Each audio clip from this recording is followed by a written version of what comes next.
सरिताताई यांच्या नवऱ्याचे खूपच वय झाल्यामुळे काही वर्षापूर्वीच त्यांचे निधन झाले होते. म्हणून सरिताताई मुंबईमध्ये त्यांच्या मुलाकडे उमेशकडे राहत होत्या. त्यांचा मुलगा उमेश मुंबईमध्ये एका मोठ्या कंपनीत नोकरी करत होता. त्यांना एक मुलगीसुद्धा होती, राधिका. तिचे लग्न झाले होते. तिचा नवरासुद्धा नोकरीला होता व मुले शाळेत जात होती. म्हणून तिला आईकडे यायला वेळ भेटत नसे. म्हणून सरिताताई त्यांच्या मुलाला व नातवंडाला भेटायला जात असे व आठवडाभर त्या मुलीकडे राहायच्या. एकदा त्यांची मुलीला राधिकाला व नातवंडांना भेटायची खूप इच्छा झाली.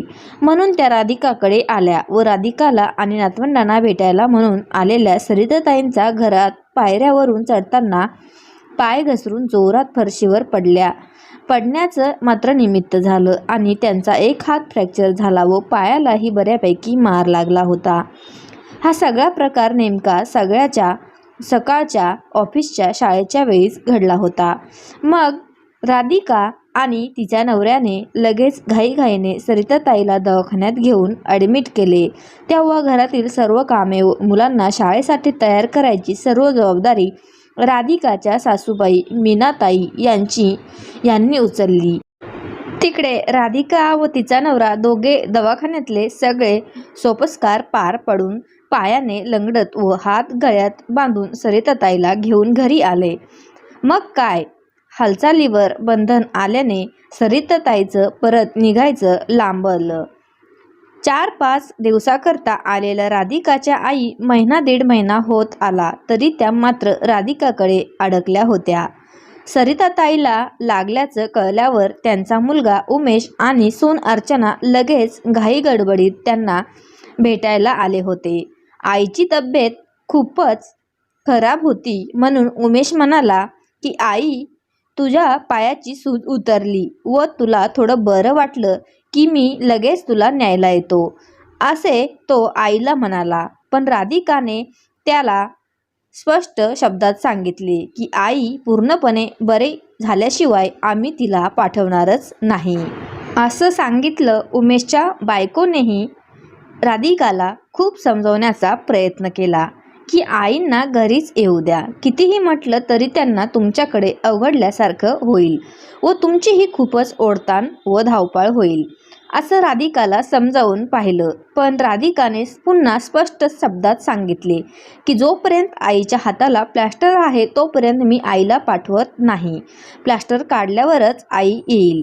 हा तिचा हट्ट काही तिने सोडला नाही. राधिकाच्या नवऱ्याने सुद्धा उमेशला समजावून सांगितले की आम्ही आईची खूप चांगल्या प्रकारे काळजी घेऊ, तुम्ही चिंता करू नका.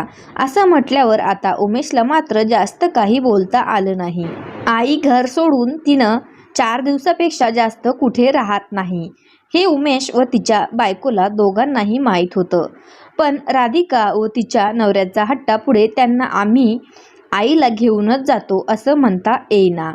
राधिकाच्या हट्टापुढे उमेश व तिच्या बायकोची खूपच पंचायत झाली होती.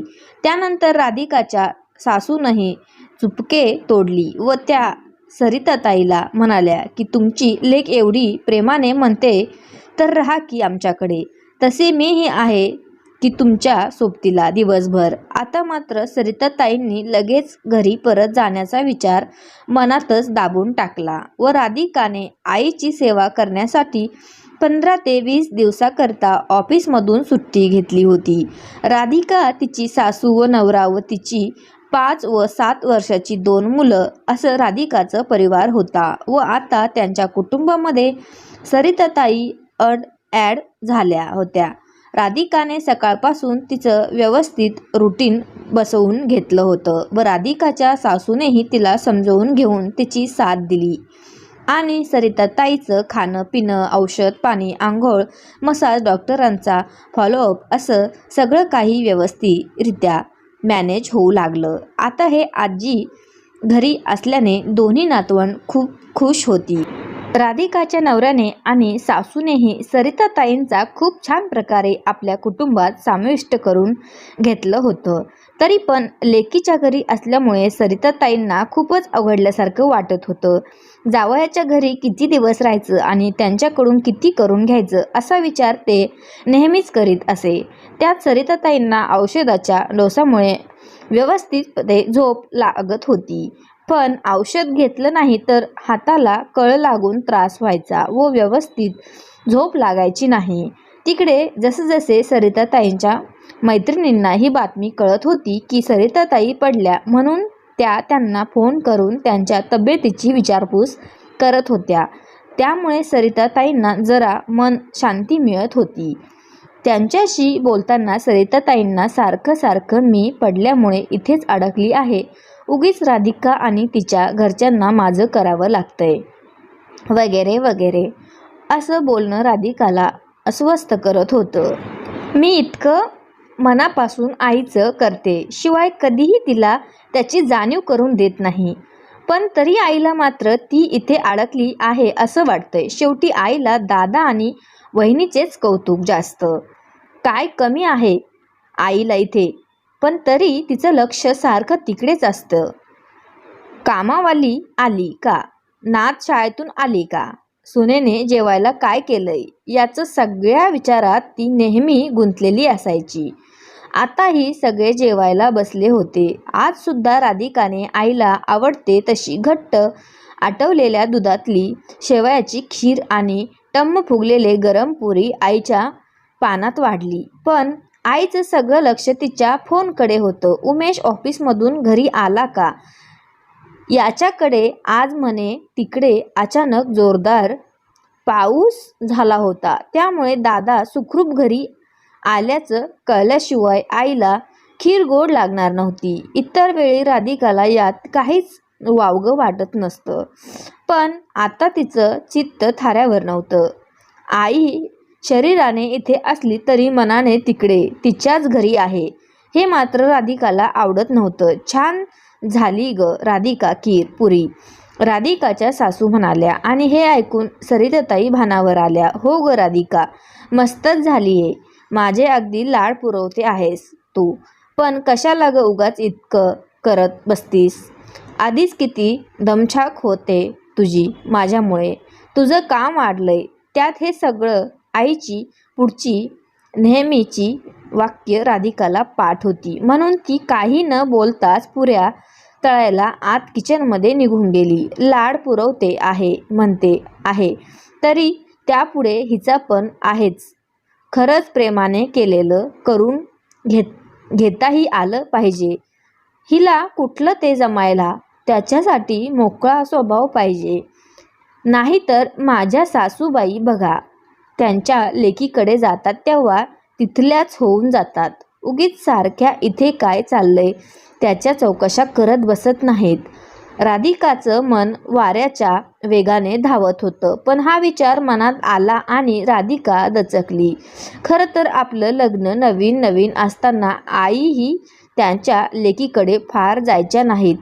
तिच्याकडे राहायला तर त्यांना नकोच असायचं, पण आपणच घरात जरा म्हणून मोकळीक नाही. सासूबाईंना एकटं ठेवून कुठे ट्रिपलाही जाता येत नाही.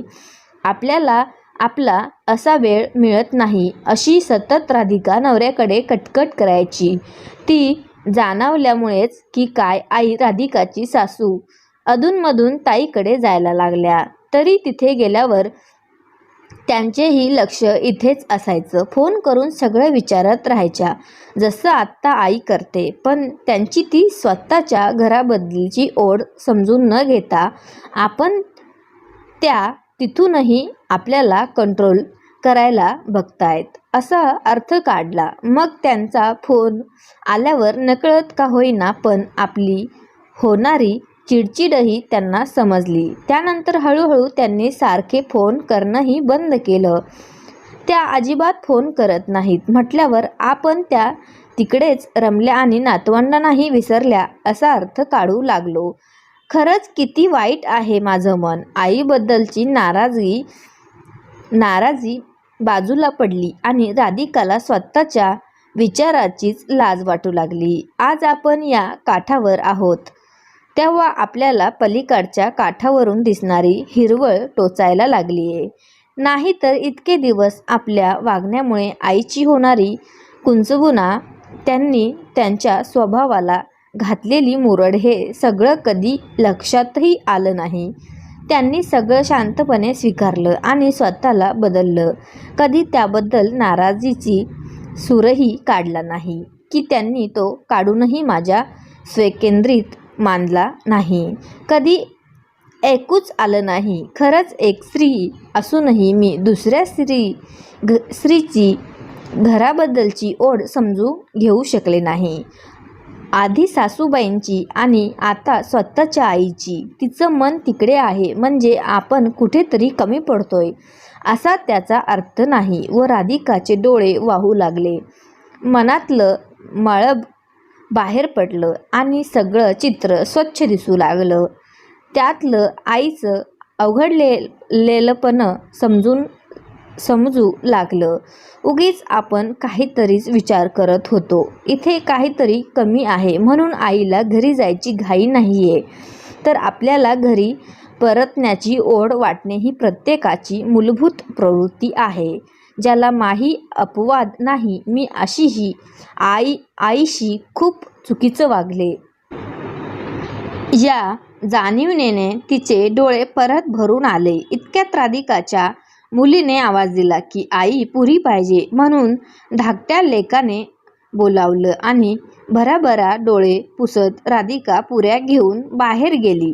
एक हात प्लॅस्टरमध्ये असलेली आई हळूहळू जेवत होती. मग सारिकाने आधी तिच्या वहिनीला व्हिडिओ कॉल लावला. तेव्हा तिचा भाऊ उमेश नुकताच घरी आला होता. उमेशच्या मुलीने विचारले, आजी आता ये ना ग लवकर घरी.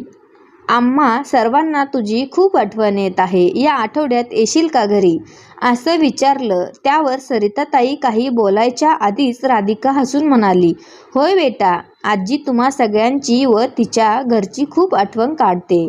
आईला येईल ती आता लवकरच. राधिकाचे हे बोलणे ऐकल्यावर आजी आणि नात दोघेही खूपच खुश झाल्या.